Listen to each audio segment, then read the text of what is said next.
I got the tax bill and I was like, I did that house for free for the government. And that's when the light bulb went off and I was like, I can't do this anymore. Do you think flipping is kind of addicting to people? It's literally a drug. I mean, one of the reasons we even transitioned into multifamily, because we didn't start in multifamily, but we kind of made a similar mistake in a different asset class. So we didn't like the stock market because there were no tax benefits. And then we went into an asset class that didn't have tax benefits, which was pretty stupid. And it was within the real estate sector. I mean, it didn't have great tax benefits. If you want to maximize the tax benefits, obviously, multifamily is a great vehicle to do that with. So now, of course, I'm not a CPA. Check with your CPA on everything I'm saying. But for us, what we found was real estate was just a better avenue and a faster avenue to grow our wealth. What was that asset class that you were in that you didn't feel like had the tax benefits that multifamily had? Flipping. So we were doing flipping. We started off kind of like, I wouldn't say low end flipping because we're anywhere from the ARVs were 300,000 to 500,000, kind of mid range flipping in our area. I mean, I know every area is different, but then we transitioned into, multi-million dollar flipping. And when you're paying 6-figure tax bills, you're like, what am I doing? Like, all I did was create myself another job. We didn't originally start with flipping. We originally started with house hacking, short-term rentals. Then we did a couple long-term rentals, and then we went into flipping. And what's interesting is now, I have a completely different perspective. I think that there are 3 different types of people. They're either people who are in wealth building mindset, wealth preservation, or tax advantage. And everyone's on some sort of continuum of those 3 different metrics. But for us, we weren't on a capital preservation. And initially we weren't on a tax advantage, even though we said we were. Our actions didn't support that. Our actions supported that we were on a wealth building mindset. And wealth building mindset people are typically people who take greater risks because they're trying to push their wealth. Right. So for us, we stumbled on flipping for a lot of reasons. I'm a former Division I athlete. My husband's, he used to be a professional athlete. We live and die by the saying that you play to your strengths, right? You want to exploit your strengths. My strengths are my dad's a general contractor. He's had his own business for over 45 years. I grew up in construction. I'm very comfortable in that space. And then I'm coming from an operational background with respect to corporate America. So it married really well in terms of, okay, let's go into flipping. Let's systematize this business, which we did. So to put in perspective of numbers, our first house took us 9.5 months to flip and a year from acquisition to sale.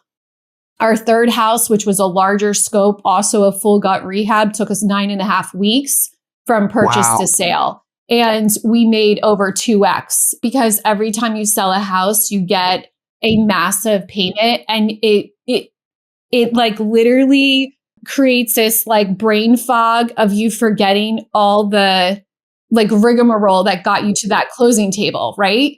And honestly, you only have to be in flipping for a couple years before you eventually come across a lawsuit. Like real estate lawsuits are a dime a dozen. If you've been in the business long enough, you've been involved in a lawsuit. You go through one lawsuit in flipping and you're like, what am I doing? So when people are flipping, it's very easy to conceptualize, okay, I just need a $20,000 down payment or $40,000. Either the people have it or they have access to it through a private lender, hard money lender, someone. They can fathom finding $20,000. When you're doing I'll take, for example, one property we had, one of the earlier ones, it was a $10 million raise.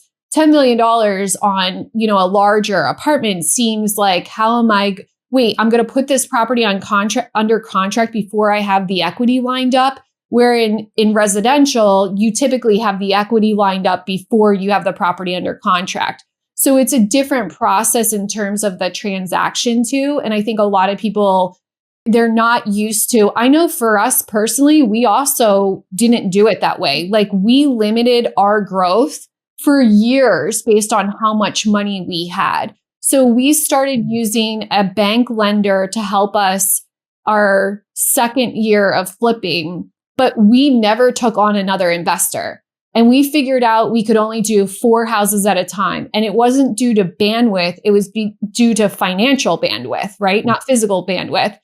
And because we never use that skill, I never learned raising money and how to raise money until I had been in real estate investing for 10 years. Like, how many other people do you know don't know how to raise money after they've been in real estate investing for 10 years? That's a huge deficit. My husband and I, taking a step back, when we knew flipping wasn't right, we actually wrote out 22 different real estate asset businesses we could have pursued.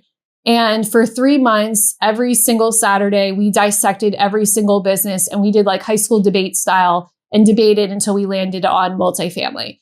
Once we landed on multifamily, I investigated it thoroughly and figured out that the avatar of someone who goes into multifamily is typically someone who most of the time has a pretty good financial situation. They're typically engineers. They might be doctors. They're normally high income earners. Very few people go from like no real estate experience into multifamily, right? So they have some sort of background experience, but what they don't typically have is construction knowledge. So most, especially syndication teams, they lack someone who has construction knowledge. They outsource that to a construction company. And what ends up happening is then they don't have alignment. Construction companies get paid on a percentage of the total cost of construction. So already you're not aligned, right? And solution-wise, these assets are typically being held for 3 to 5 years. They're coming up with solutions that last 10 to 20 years. You don't need solutions that last 10 to 20 years. You need solutions that last through your whole period and then a couple years after that, so you don't get retraded on, a sale. So to me, where my value lied was I am very well versed in construction. I can run construction. The first time I ever raised capital was for the 124 unit. And someone once told me, and it's very common in this industry to hear this saying, that you're not asking for money, you're offering an opportunity. And I never got that. Even when people told me that, I was like, oh my God, that's such like a, of course you say that, you're great at raising capital, blah, blah, blah. That's not helpful. And it wasn't until it really sunk in and I went through the process and started to see some people be like, wait a second, I can invest outside of the stock market in something else. And once you realize that you're also educating people and you truly are helping people, you're helping them see other opportunities, whether they invest with you or not, you're helping them because you're educating them, that really makes a huge difference. And it's almost like you act as if, right? You act as if you're helping people, and all of a sudden it does start coming to you. I know that's very cliche to say, but it really does. And I think that there's only really 2 ways to be successful in life. One is you do massive impact for the few, or you do little impact for the masses.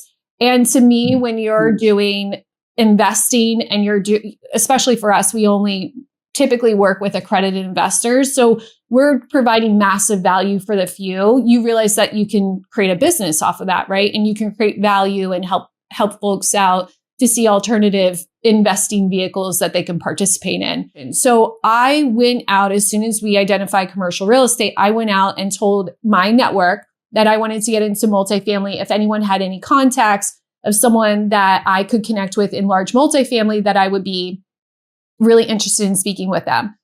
Literally one of the first people I reached out to, I didn't know this at the time, they also had a business of large multifamily. They were under contract for 124 units. While they were under contract, one of the buildings burnt to the ground, and they were in the process of negotiating the insurance proceeds so that they could rebuild the building themselves, but no one on their team had construction knowledge. They asked me to come on as the construction manager, as a GP. So right away, I stepped in and managed that piece of it. But prior to that, getting to the closing table, I can't remember the exact numbers, but it was around 3 million that we were supposed to raise, and we fell short of that. So we did not collect an acquisition fee on this deal, because typically the last money that you raise on a syndication goes towards your acquisition fee. We were going to raise that afterwards. It never ended up happening. Unfortunately, overall, it was just like a bad partnership group, but it gave me a lot of good experience that I'm forever grateful for. One of the things I was scared about early on when I was talking to investors was like, I felt like I didn't even know what I needed to know. Like there was so much to unpack. Commercial real estate, a multifamily specifically, is probably, if you learn it right and you learn every single piece of it, it is a lot. So I was scared about talking to people because they would ask me questions that I felt like I didn't know. And then on top of that, I was also scared because I had a gut feeling that I was in a bad partnership situation. When I asked after the first week, like, who's managing the books, like the financials, and they said, oh, we look at them at the end of the month. And then the end of the month came and I asked again and they said, oh, we look at them at the end of the quarter. And then I realized that that group was more concerned about getting assets to get acquisition fees. They were very concerned about fees as opposed to operations. That was a very good lesson for me because I learned very quickly how important operations were. And that was a cornerstone for me moving forward on focusing on operations. And that is now what I'm known for. But I literally, even in the frothy market that used to be in Q1 of 2022, a multifamily, I was still just focusing on operations. I wasn't letting the market dictate my sales. And that has led me very well for, the fallout of COVID and obviously all the turmoil we've seen in multifamily. It's like Pavlov's dogs, right? They failed to operate and then people paid more for their property because interest rates went down. They literally did nothing and they were rewarded. So from Pavlov's dogs, we know in psychology that if you do something and you get rewarded for it, whether you do it right or do it wrong, you're going to tend to repeat those actions. So what did you do during that time to make sure you didn't fall into the trap that a lot of syndicators fell into? Obviously, you had the years of experience behind you, but I'm curious to see your mindset and then the actions you took or didn't take during that time when the market's frothy and anyone could buy anything at whatever cap rate and resell in a few months. Like, what did you do? And what was your mindset like during that time to make sure that you weren't in that same position? So the first property, the one I partnered with, I took over operations. I asked if I could take over operations. They were incredibly grateful because they were like, yes, someone else can, have this problem. And I offered to take it over, but really I didn't know what I was doing. And then what I did was, I started to do it really well. I was so detail oriented. And my husband and I had a conversation about what if I positioned myself as someone who just did asset management and all these different companies could come to me and do asset management. So I did. I went out and I said, all these accolades that I was able to achieve and position myself as, okay, partner with me. I'll run your asset and construction management. Over 6 months, I was sent 70 deals. I underwrote all of them. We went through the process. These are deals that are already under contract or people already had.